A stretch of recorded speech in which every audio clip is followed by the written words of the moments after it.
Hello students, I Krunal Parmar. In today's lecture of class 9, subject science, chapter number 9, force and laws of motion.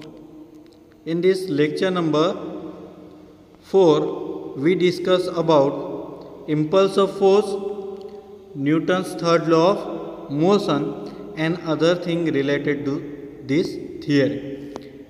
In lecture number 3, we discuss the example about Newton's first law and Newton's second law of motion as well as momentum base. So start the first theory of today's lecture, impulse of force. Now, how can we define this impulse of force? First of all, impulse of force किससे बोलेंगे? Impulse of force means it is a product of force and the time period for which this force is acting is called as an impulse of force. तो impulse of force क्या है कि जो force object पे लग रहा है वो कितने टाइम तक ऑब्जेक्ट पर लगेगा, उन दोनों का जो प्रोडक्ट है उसको हम impulse of force बोलेंगे. If an object facing a force of F for the time of small t, तो उसको हम कैसे रिप्रेजेंट करेंगे? Impulse of force is equal to force into time. Impulse of force represent होगा capital I से, is equal to F capital F into t. That's why I is equal to F into t. You can say that it is a delta P. Delta P means what? It is simply a change in momentum, delta P. Like a force, this impulse of force is also vector quantity. तो यहाँ जो impulse of force है वो direction और magnitude दोनों पे depend करेगी. This is a vector quantity. The direction of impulse of force is same as the direction of force.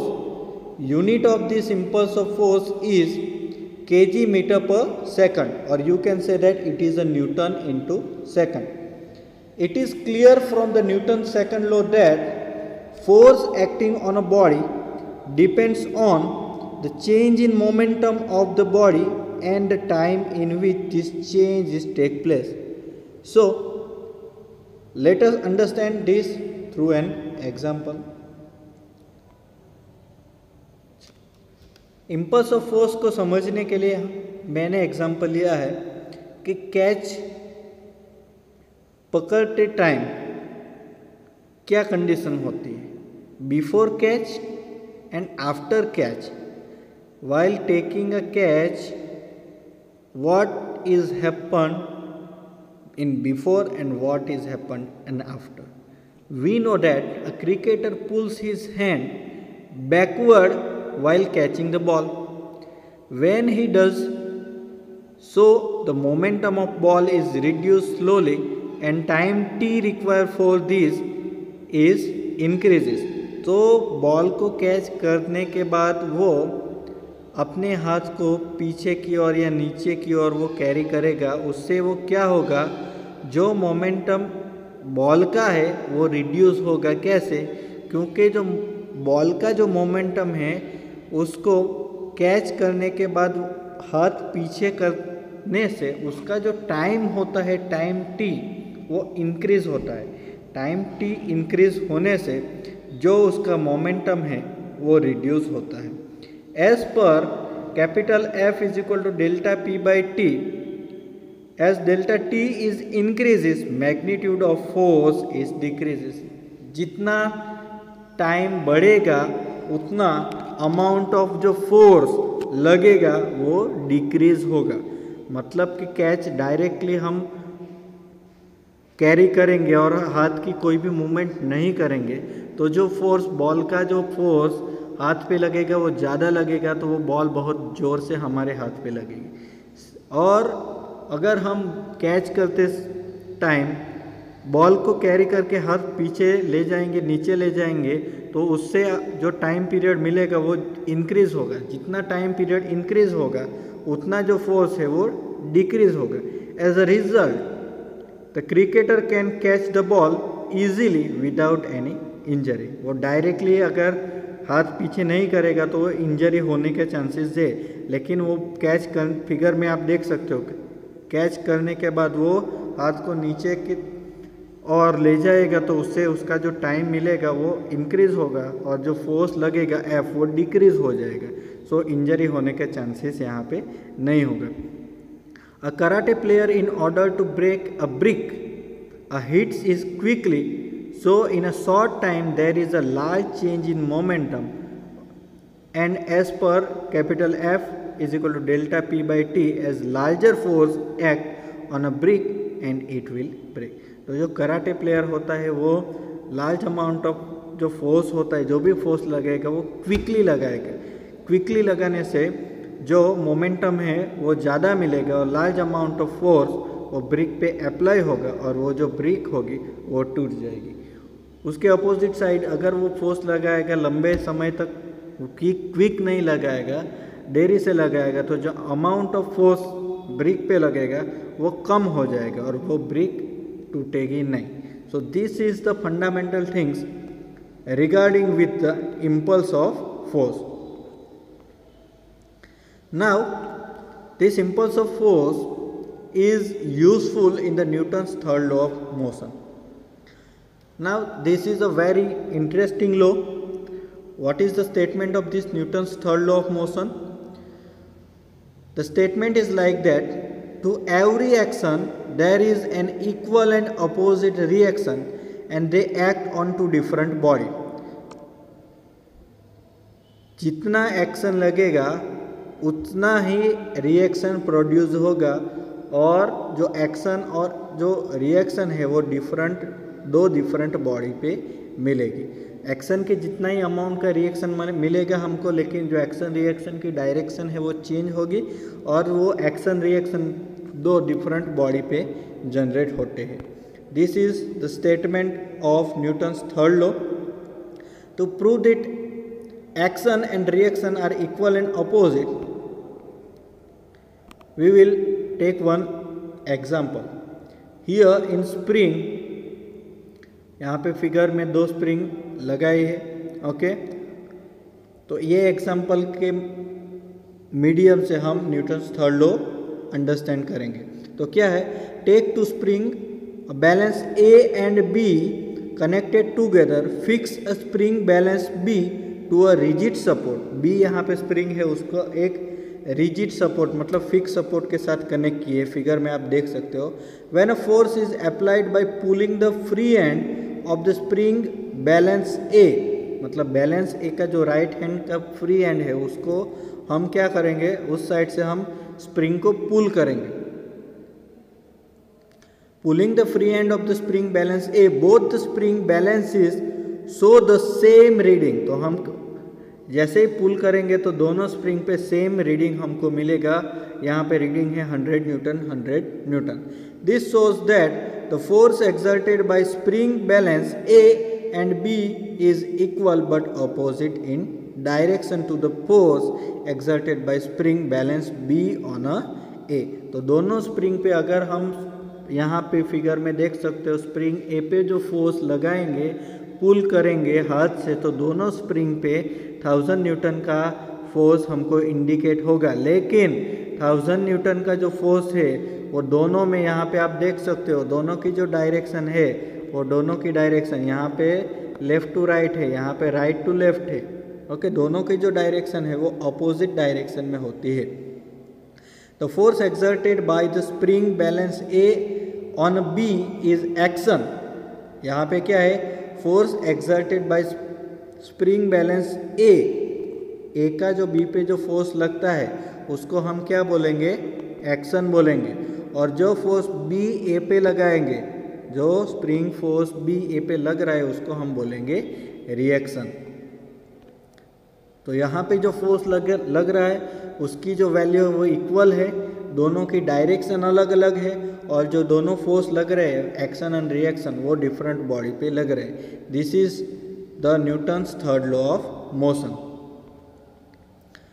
For clear understanding of this Newton's third law we take some different example for action and reaction. Here in first, when a bullet is fired from a gun, it exerts a forward force यानी कि action on a bullet, and the bullet exerts an equal and opposite force on a gun is reaction and the gun is recoil.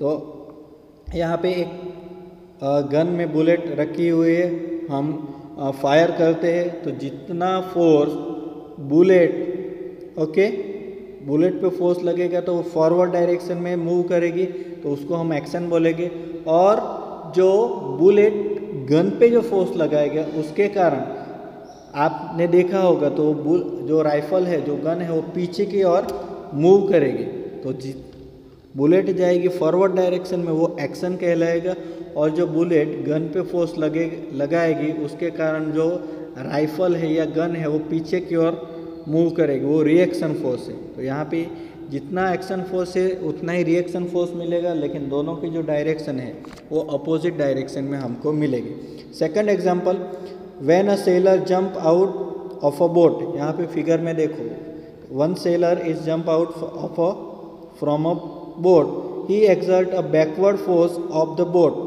तो वो backward force boat पे लगाएगा उसको हम action बोलेंगे, and the boat exert equal and opposite force on the sailor, तो उसको हम रिएक्शन बोलेंगे, and the sailor jumps to a forward. तो यहाँ पे जो सेलर है वो बैकवर्ड डायरेक्शन में फोर्स लगाएगा बोट पे, तो एक्शन फोर्स है, बोट लगाएगी सेलर पे, वो डायरेक्शन है उसकी फॉरवर्ड, तो उसके कारण जो सेलर है वो फॉरवर्ड डायरेक्शन में जंप करेगा। Third example, when an air filled balloon is release the force of the air coming out of the balloon is action exert an equal and opposite force on the balloon is called a reaction and it moves upward. Fourth example, when a rocket is fired, the force of the burning gases coming out is called action. It will exert equal and opposite force on the rocket is called a reaction and it moves upward. तो ये आपने देखा होगा जब भी rocket launch होता है तो जो रॉकेट फायर होता है, वो रॉकेट फायर वो रॉकेट पे अपवर्ड डायरेक्शन में फोर्स लगाएगा और जो रॉकेट है वो ऊपर की ओर मूव करेगा। तो यहाँ पे जो एक्शन है और जो रिएक्शन है वो इक्वल है, लेकिन दोनों की जो डायरेक्शन है वो यहाँ पे डिफरेंट है। Now next theory is conservation of momentum. जो मोमेंटम होता है वो कंजर्व होता है, तो उसको हम कैसे समझेंगे? The law of conservation of momentum states that the sum of momentum of two objects before collision is equal to the sum of momentum after collision provided there is a no unbalanced force acting on them. तो यहाँ पे collision मतलब दोनों का टकराना। यहाँ पे दो object है, दोनों का जो ऑब्जेक्ट मतलब के पहले जो उनकी मोमेंटम है कोलिजन के पहले और आफ्टर कोलिजन जो दोनों ऑब्जेक्ट की मोमेंटम है वो कोलिजन के पहले और कोलिजन के बाद में भी सेम रहेगी। This is known as the law of conservation of momentum.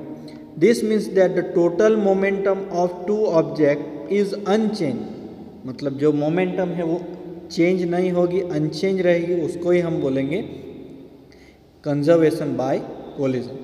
अभी यहाँ पर इसको समझने के लिए यहाँ पे दो बॉल लिया है, यहाँ पे फर्स्ट है बॉल ए, दूसरा है बॉल बी। बॉल ए का जो मास है वो ma है, बॉल बी का जो मास है वो mb है। बॉल ए की यहाँ पे पहले इनिशियल वेलोसिटी है ua, बॉल बी की जो इनिशियल वेलोसिटी है ub। ये कोलिजन के पहले की कंडीशन है। अभी दोनों बॉल एक दूसरे के साथ कोलाइड हो रहे हैं, मतलब दोनों टकराते हैं।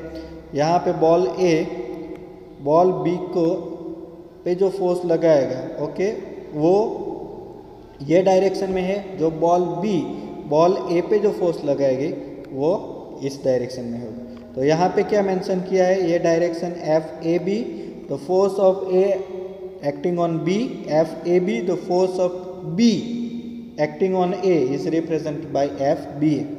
तो ये कोलिजन की कंडीशन हुई। अभी कोलाइजेशन के बाद क्या होगी, बॉल ए बी ये डायरेक्शन में मूव करेगा, बॉल बी भी ये डायरेक्शन में मूव करेगा। तो आफ्टर कोलिजन बॉल ए का जो मास है वो एम ए है, उसकी जो आफ्टर कोलिजन वेलोसिटी है रिप्रेजेंट की है यहाँ पे वी ए से। यहाँ पे कोलिजन के पहले की जो उसकी वेलोसिटी है वो यू ए थी, कोलिजन के बाद की जो कंडीशन है वो वी ए है। सिमिलर जो बॉल बी है उसका जो मास है वो एम बी है और उसकी जो वेलोसिटी है वी बी। और अभी यहाँ पे दोनों फॉरवर्ड डायरेक्शन में मूव हो रहे हैं। If two balls A and B of mass M A and M B are travelling in a straight line with initial velocity of U A and U B and if U A, अभी यहाँ पे initial velocity U A U B से ज़्यादा है, U A is greater than U B, then the two ball will collide with each other. अगर A की जो velocity B से ज़्यादा होगी तो ही वो कोलाइड होंगे। ड्यूरिंग दिस कोलिजन, मतलब यहाँ पे जो ये कंडीशन है ये कोलिजन की कंडीशन है, ये कंडीशन बिफोर कोलिजन की थी, ये कंडीशन आफ्टर कोलिजन की है। ड्यूरिंग द कोलिजन मतलब कि second condition middle one, during the collision at a time T ball A exert a force F A B on a ball B and ball B exert a force F B A on ball A. If VA and VB are the velocity of ball A and B after collision, the momentum of here ball A before and after collision is, before collision उसकी जो momentum है वो MA UA है, after collision जो ball A की momentum है MA VA है। momentum of ball B वैसे ही before and after collision MB, यहाँ पे MB UB है और आफ्टर कोलिजन इसकी जो वेलोसिटी है एम बी, मोमेंटम है एम बी वी बी है। So here change in momentum of ball A, मतलब उसकी जो मोमेंटम है ड्यूरिंग कोलिजन क्या होगी, उसकी जो last condition minus first condition M A V A minus M A U A, final velocity V A है, इनिशियल वेलोसिटी यू ए है, तो M A V A minus M A U A. So ये change in momentum था। अभी rate of change of momentum means के time के हिसाब से उसमें मोमेंटम में क्या चेंज आया, तो इसको एम ए कॉमन निकाला, यहाँ पे दोनों में एम ए कॉमन है, M A V A minus U A divide by T, तो ये क्या हो गया आपका चेंज इन, ये आपका हो गया चेंज इन मोमेंटम, उसके डिनोमिनेटर में टी आ गया तो change in momentum, rate of change in momentum. अभी वैसे ही बी बॉल के लिए change in momentum of B during collision, collision के टाइम उसकी मोमेंटम कितनी चेंज हुई, M B V B minus M A U A. Okay, that's why we can write that rate of change of momentum of ball B is equal to M B common निकला V B minus U B divide by T. So according to Newton's third law of motion क्या है, the force F B, force लग रहा है A की वजह से B पे, F A B exerted by ball A on ball B is equal and opposite to the force of B on A exerted by ball B on A. Therefore according to the third law of motion we can write that F A B is equal to F B A, लेकिन यहाँ पे direction change है, so we can write that FAB is equal to minus FBA। तो FAB की value क्या है, यहाँ पे MA in bracket VA minus UA by T, यहाँ पे डिवाइड बाई टी है, यहाँ पे भी divide by T, is equal to minus MB VB minus UB divide by T. So simplified this one, MA VA minus MA UA is equal to minus, दोनों side से T को cancel किया तो हमारे पास आएगा M A V A minus M A U A is equal to minus M B V B plus M B U B. So again simplify this one, minus M A U A minus M A U A is equal to minus M A V A minus M B V B. So we get the value MAUA plus MBUB, मतलब कि A और B की initial momentum, MAUA plus MBUB मतलब कि उसकी जो A और B की initial momentum is equal to MAVA plus MBVB, after collision के बाद उनकी जो मोमेंटम थी वो। सो यहाँ पे जो कोलिजन के पहले बॉल ए और बी की जो मोमेंटम थी वही मोमेंटम, उतनी मोमेंटम आफ्टर कोलिजन भी है। तो उसके हिसाब से हम बोल सकते हैं कि यहाँ पे जो मोमेंटम ऑफ टू बॉडी है वो कंजर्व हो रहा है। This is called as a conservation of momentum. So I hope you will clear understanding of this concept of physics. Thank you very much.